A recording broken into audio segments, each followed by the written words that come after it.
O dia era 30 de outubro de 1988. A Fórmula 1 desembarcava no Japão para a 15ª e penúltima etapa daquela temporada. O rápido e ardiloso circuito de Suzuka se preparava para sediar a possível decisão do título.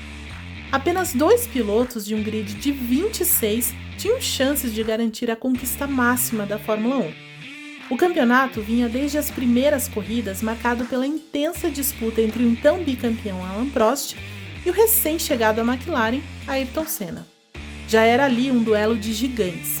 Senna chegou à equipe com as credenciais de vencedor na Fórmula 1 e ávido pela Taça do Mundo, impondo uma nova ordem dentro da esquadra inglesa. Prost era o piloto mais experiente, respeitado e detentor de 2 títulos. A relação entre ambos foi azedando ao longo do ano, especialmente porque a McLaren dominou com folga aquele campeonato. Nem mesmo os anos de glória da Ferrari na década de 2000, ou a hegemonia imposta agora pela Mercedes, foram capazes de reproduzir o que a escuderia britânica fez naquele ano. Para se ter uma ideia do tamanho do abismo que separava o time chefiado por Ron Dennis, a dupla de pilotos havia vencido 13 das 14 etapas anteriores. Só foram batidos na Itália, naquela prova em que Senna, líder, acabou atingido por Jean-Louis Leclerc. Prost sofreu uma quebra de motor e Gerhard Berger ganhou com a Ferrari. A classificação também era um exemplo claro desse comando. Ao chegar ao Japão, o Mundial apresentava Prost com 84 pontos contra 79 de Senna. A terceira colocação pertencia a Berger com 38 pontos. Agora, como o regulamento muda as coisas, não? Se fosse nos dias de hoje, com a vitória valendo 25 pontos, o segundo lugar 18 e por aí vai, a situação seria bem diferente. Prost chegaria ao Japão com o nariz na taça. Senna venceu mais, 7 corridas, mas o problema eram os demais resultados. Ele só tinha 2 segundos lugares, além de um quarto e um sexto. Prost ganhou 6, mas foi segundo colocado em outras 6, o que dariam a ele 258 pontos. Ou seja, se fosse agora, bastaria a Prost basicamente terminar à frente de Senna. Ou sei lá, jogar o carro em cima dele para que o brasileiro abandonasse.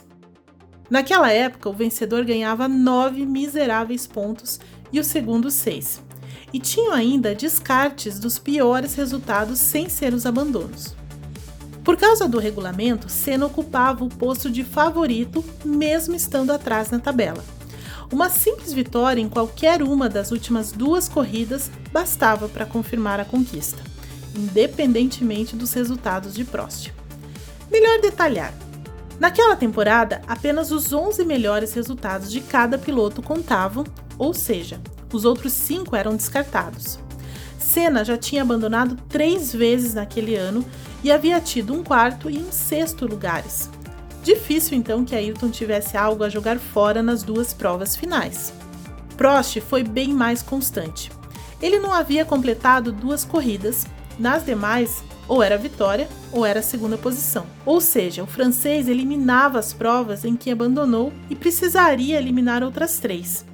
Como só restavam 2 corridas para o fim da temporada, Prost já sabia que um de seus segundos lugares seria descartado, o que já acabava lhe tirando 6 pontos. O campeonato, na prática, chegava ao Japão com Senna e seus 79 pontos e Prost, 78. E tendo de perder pontos de outras 2 corridas. Aliás, vamos testar aqui seus conhecimentos. Que piloto havia sido campeão na Fórmula 1 até então privilegiado pelo sistema de descartes? Escreva aí nos comentários para a gente ver se acertou ou não. Aproveite essa parada, se inscreva no nosso canal e ative as notificações. Dê o like, deixe seu comentário. Tem conteúdo inédito sempre na GPTV. Bem, a tarefa de Senna até poderia soar simples, não é? Só que não. Ainda que tivesse nas mãos o melhor carro do grid, o brasileiro tinha em Prost um adversário dos mais duros. De toda forma, Senna não queria esperar demais para garantir seu primeiro Mundial e tratou logo de cravar a pole position. O tempo foi de 1 minuto, 41 segundos, 853 milésimos, 324 milésimos mais veloz que o companheiro Prost. De novo ficou evidente a supremacia da McLaren. Quem mais perto esteve da dupla da primeira fila foi Berger, 1 segundo atrás. Ivan Capelli e Nelson Piquet completavam os 5 primeiros do grid.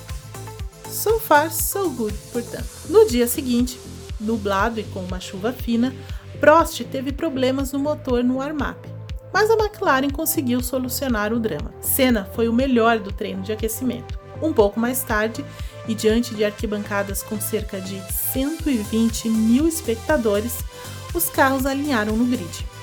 Pole pela 12ª vez naquele ano, Senna estava por dentro e à direita no grid, Prost por fora. Quando a luz verde autorizou a largada, Senna falhou e deixou o motor morrer. Mas foi capaz, na segunda tentativa, de fazer o carro pegar no tranco, aproveitando o declive do retão de Suzuka. Foi um momento tenso também, com os demais carros desviando da McLaren. Enquanto isso, o professor pulou à frente. Senna contornou a primeira curva em 14º. O adversário liderava com 2 segundos de vantagem para Berger, que puxava uma fila que tinha ainda Capelli, Derek Warwick e Nigel Mansell. Daí para frente, Ayrton iniciou uma insana perseguição. Ganhou 6 posições só na primeira volta, começando a segunda em 8º. Prost precisava aproveitar a chance para abrir vantagem, porque estava claro que o brasileiro chegaria rápido. Volta após volta, os pilotos foram ficando para trás. Riccardo Patrese, Alessandro Nannini, Thierry Boutsen, Michele Alboreto, Berg. E aí, a sorte começou a mudar de lado. Prost se viu em apuros com problemas no câmbio e a chuva começou a cair de leve em alguns trechos do circuito. Capelli, o segundo, e chegou a liderar a prova, abandonou. Volta 20. Quem aparecia ali na posição? Senna. A briga começava para valer. Era só esperar um momento de fraqueza de Prost, que veio com os retardatários. O francês perdeu tempo tentando superar Andrea de Césares e permitiu que Senna viesse por dentro na reta principal.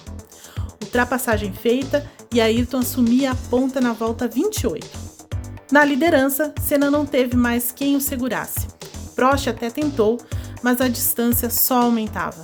A chuva chegou a apertar no fim, mas isso certamente não seria suficiente para derrotar o brasileiro. A bandeira quadriculada confirmou a vitória de Ayrton com 11 segundos de vantagem sobre o companheiro. Foi o primeiro título da carreira de Senna. Ele cruzou a linha de chegada com os punhos erguidos e um autódromo inteiro admirado com aquela icônica apresentação, talvez uma das maiores de alguém em decisão de campeonato. Gostou? Agora que você sabe como foi aquele título, responda para nós. Qual dos 3 campeonatos de Senna foi o mais marcante para você? 88, 90 ou 91? Deixe aí nos comentários.